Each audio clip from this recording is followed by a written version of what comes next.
पिछले 1.5-2 महीने के अंदर पूरा देश एक तरह से बंद था। कोरोना की महामारी की वजह से पूरे विश्व के अंदर इस टाइम संकट छाया हुआ है।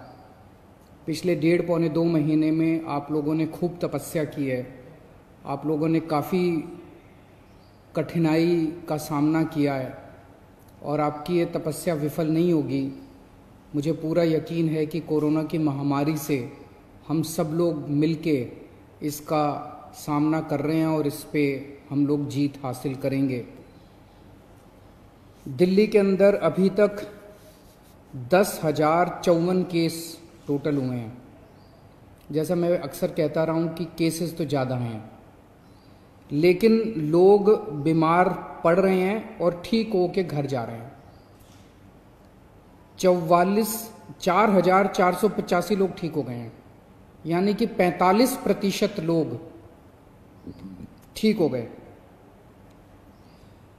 160 लोगों की मौत हो गई कोरोना की वजह से।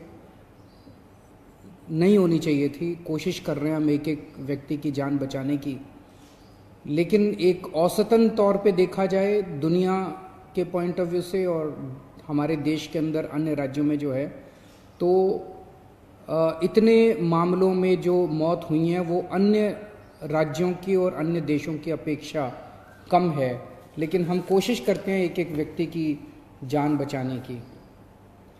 अब कोरोना अगले 1-2 महीने में तो ख़त्म नहीं होने वाला। जब तक इसकी वैक्सीन नहीं आएगी तब तक ख़त्म नहीं होने वाला। तो जैसा मैं कई बार अक्सर कहता रहा हूँ कि कोरोना के साथ अब अपने को अपनी ज़िंदगी चलाने की आदत डालनी पड़ेगी। कोरोना भी रहेगा और अपनी ज़िंदगी भी चलेगी। लॉकडाउन परमानेंटली नहीं रह सकता। 1.5-2 महीने जो लॉकडाउन रहा, इस समय का हम सब लोगों ने, दिल्ली सरकार ने अपनी तैयारियां करने के लिए इस समय का इस्तेमाल किया। जब कोरोना आया था भारत में, हमारी बिल्कुल तैयारियां नहीं थी। हमारे पास टेस्टिंग किट नहीं थे, हमारे पास अस्पताल नहीं में इसका इंतज़ाम नहीं था, हमें पता नहीं था कोरोना में क्या क्या तैयारियां करनी है।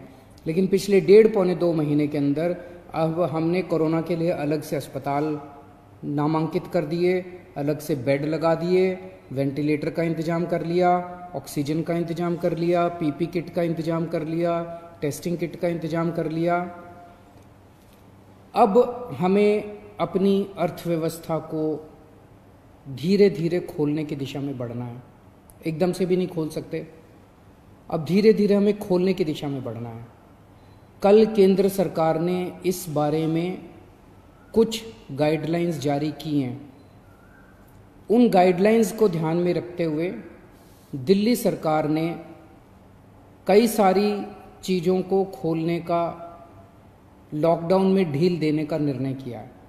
पहली चीज़ कि लॉकडाउन 31 मई तक जारी रहेगा, ऐसा केंद्र सरकार का आदेश है। लेकिन इस लॉकडाउन में कई सारी ढील दी जाएंगी। पहले मैं आपको ये बता दूं कि क्या क्या अलाउ नहीं होगा दिल्ली के अंदर।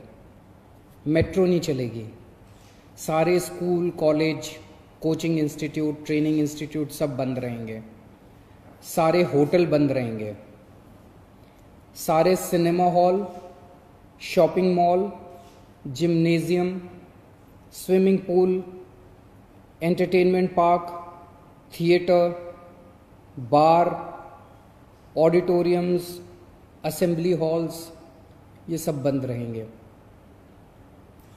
Social, political, sports, entertainment, academic, cultural, religious या किसी भी तरह की बड़ी गैदरिंग्स ये नहीं हो पाएंगी, ये अलाउड नहीं होंगी।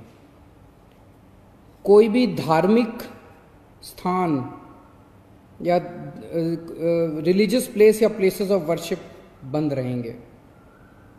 कोई भी रिलीजियस गैदरिंग अलाउड नहीं होगी। बार्बर, स्पा और सलून ये अभी फिलहाल बंद रहेंगे।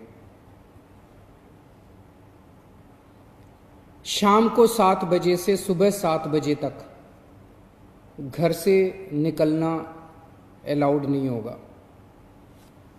केवल एसेंशियल सर्विसेज के लिए अलाउड होगा। 65 साल से ऊपर की उम्र के लोग, 10 साल से छोटे बच्चे, प्रेग्नेंट महिलाएं और जिन लोगों को दूसरी बीमारियां हैं जैसे डायबिटीज़, दिल की बीमारी, ऐसे लोग का घर से निकलना वर्जित होगा, क्योंकि इन लोगों के लिए कोरोना जानलेवा साबित होता है।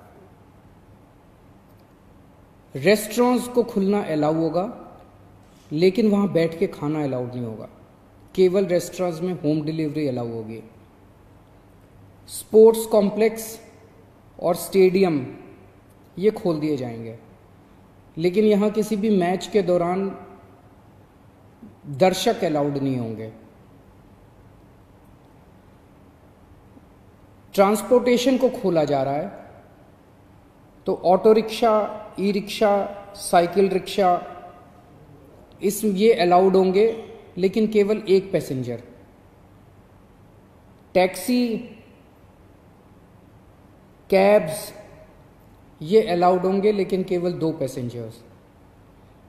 ग्रामीण सेवा, फटफट सेवा, इको फ्रेंडली सेवा ये अलाउड होंगे, लेकिन केवल 2 पैसेंजर्स। मैक्सी कैब में केवल 5 पैसेंजर्स और आरटीवी में 11 पैसेंजर्स। लेकिन हर सवारी उतरने के बाद ड्राइवर की जिम्मेदारी होगी कि वो सवारी वाले एरिया को डिसइंफेक्ट करेगा, ताकि जो अगली सवारी बैठती है उसको भी खतरा ना हो और ड्राइवर को भी खतरा ना हो। कार पूलिंग या कार शेयरिंग अलाउड नहीं होगी एग्रीगेटर्स वालों को। दिल्ली में बसें चलना चालू हो जाएगा। एक बस में 20 से ज़्यादा पैसेंजर्स अलाउड नहीं होंगे। बस में चढ़ने के पहले हर पैसेंजर की स्क्रीनिंग की जाएगी और हर बस स्टॉप के ऊपर ट्रांसपोर्ट डिपार्टमेंट की जिम्मेदारी होगी कि सोशल डिस्टेंसिंग मेंटेन करे, बसों के अंदर भी और हर बस स्टॉप के ऊपर भी। व्हीकल्स और इंडिविजुअल्स का मूवमेंट अलाउड होगा पूरे दिल्ली में।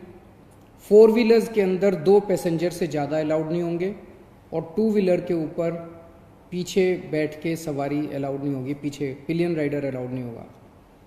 सभी सरकारी और सभी प्राइवेट दफ्तर खुल जाएंगे अपनी पूरी स्टाफ के साथ, लेकिन कोशिश ज़्यादा से ज़्यादा प्राइवेट ऑफिस वाले ये करें कि ज़्यादा से ज़्यादा लोग घर में जितने काम कर सकते हैं वर्क फ्रॉम होम रहे। सभी मार्केट्स खुल जाएंगे, लेकिन जो मार्केट्स और मार्केट कॉम्प्लेक्सेस हैं वहाँ पे दुकानें ऑड इवन के हिसाब से काम करेंगी। आधी दुकानें एक दिन खुलेंगी, आधी दुकानें दूसरे दिन खुलेंगी, लेकिन जो एसेंशियल आइटम्स की दुकानें हैं वो रोज़ खुलेंगी। जितने स्टैंड अलोन शॉप्स हैं, नेबरहुड शॉप्स हैं, रेजिडेंशियल कॉम्प्लेक्सेस में शॉप्स हैं, वो सारी खुलेंगी, लेकिन हर शॉप में सोशल डिस्टेंसिंग मेंटेन होगी और सोशल डिस्टेंसिंग मेंटेन करने की जिम्मेदारी दुकानदार की होगी। अगर किसी दुकान के ऊपर सोशल डिस्टेंसिंग मेंटेन नहीं हो रही तो दुकान बंद कर दी जाएगी। जितने इंडस्ट्री है सारी इंडस्ट्री खोली जाएगी, लेकिन इनके टाइमिंग्स को थोड़ा सा स्टैगर कर दिया गया है भीड़ को रोकने के लिए। कंस्ट्रक्शन एक्टिविटीज़ शुरू की जा रही हैं, लेकिन कंस्ट्रक्शन एक्टिविटीज़ में केवल दिल्ली में रहने वाले जो वर्कर्स हैं वही अलाउड होंगे। अभी ट्रांस बॉर्डर वर्कर्स अभी लाना, बाहर से वर्कर्स को अभी लाके वो अलाउड नहीं होगा। शादी के लिए केवल 50 गेस्ट्स अलाउड होंगे और उसमें सोशल डिस्टेंसिंग मेंटेन की जाएगी।